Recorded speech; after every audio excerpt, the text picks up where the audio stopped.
جی، خبر یہ ہے کہ عمران احمد خان نیازی نے اپنے کارکنوں کو کہا ہے کہ ہر صوبائی حلقے سے کم از کم 500 افراد گرفتاری دے۔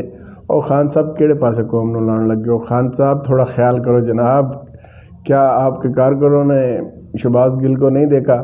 کیا آپ کے کارکنوں نے اعظم سواتی کو نہیں دیکھا؟ کیا آپ کے کارکنوں نے فواد چودھری کو نہیں دیکھا جو 2 دن رہنے کے بعد بیچارے رو رہے تھے؟ آپ کے کارکنوں میں اتنے حوصلے نہیں ہیں خان صاحب، یہ صرف دھرنا انجوائے کرنے والے کارکن ہیں۔ خان صاحب آپ کس طرف ان کو لگا رہے ہیں؟ مہربانی کریں، رحم کریں اس ملک پر۔ یہ یہاں تک جو آج مہنگائی اور یہ جو ملک کا حال ہے، یہ صرف آپ ہی کا کیا دھرا ہے۔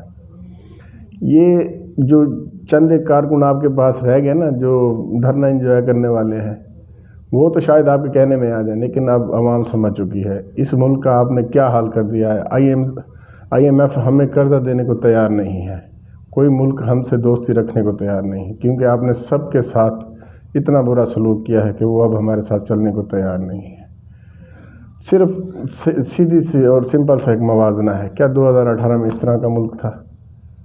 کیا 2018 میں اس طرح کے معاملات تھے؟ دہشت گردی، مہنگائی، بے روزگاری، افراتفری، یہ کہاں لے کے جا رہے ہیں خان صاحب اپنے ملک کو؟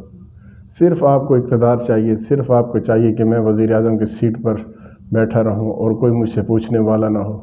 کہاں گئی آپ کی فراگوگی؟ کہاں گئے آپ کے توشہ خانہ کے کیسز؟ آپ کتنے مہینے ہو گئے ہیں جناب آپ ایک زمان پارک میں چھپ کے بیٹھے ہوئے ہیں؟ اگر آپ اچھے اور سچے لیڈر ہوتے تو آپ باہر نکلتے، آپ عوام کو بتاتے جی یہ میرے خلاف جھوٹے کیسز بنائے گئے ہیں، میں ان کا سامنا کروں گا۔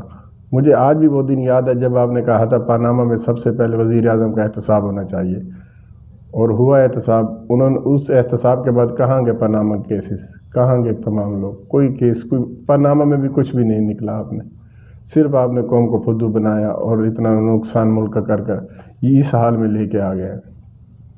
خان صاحب کوئی تو خدا کا خوف کریں، اس ملک کے ساتھ آپ کیا کرنے جا رہے ہیں؟ کیا ہوگا اس ملک کا؟ اس نیج پر ہم پہنچ چکے ہیں کہ ہر 1-2 مہینے کے بعد ہمیں یہی سننے کو مل رہا ہے کہ جناب آپ کا ملک دیوالیہ ہو رہا ہے۔ خدا را اس ملک پر رحم کریں۔ آپ کو جب تک جنرل باجوہ صاحب آپ کے ساتھ تھے تو اس قوم کے والد کی حیثیت رکھتے تھے، جب سے انہوں نے آپ کے سر سے ہاتھ اٹھایا تو وہ سب سے بڑا غدار ڈکلیئر ہو چکا ہے۔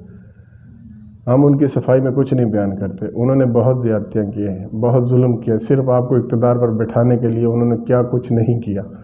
عدلیہ سے اپنی مرضی کے فیصلے کرائے، فوج کو انوالو کر کے دھرنے دلوائے، کیا کچھ نہیں کیا۔ انہوں نے ہماری آرمی کا امیج خراب کیا، لیکن اللہ نے سب کچھ واضح کر دیا، سامنے لے کے آ گئے۔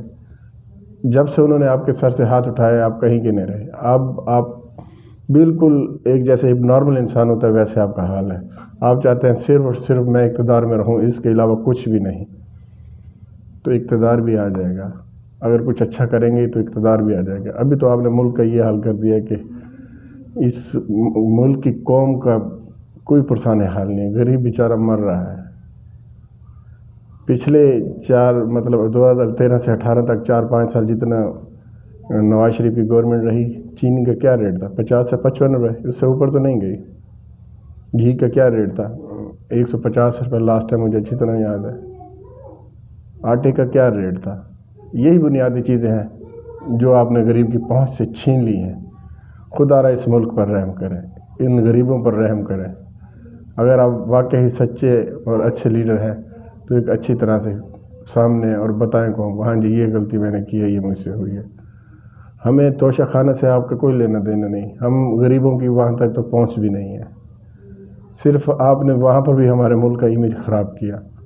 آپ وزیر اعظم کا وہ اختیار ہے، آپ لے سکتے تھے وہ چیزیں، لیکن آپ نے وہ چیزیں بازاروں میں جا کے بیچی۔ خدا را رحم کرو یار، اس ملک کی عزت کہیں تو رکھ لیتے یار۔ اتنا کچھ آپ نے ہمارے ساتھ کر لیا اور آپ کیا چاہتے ہیں؟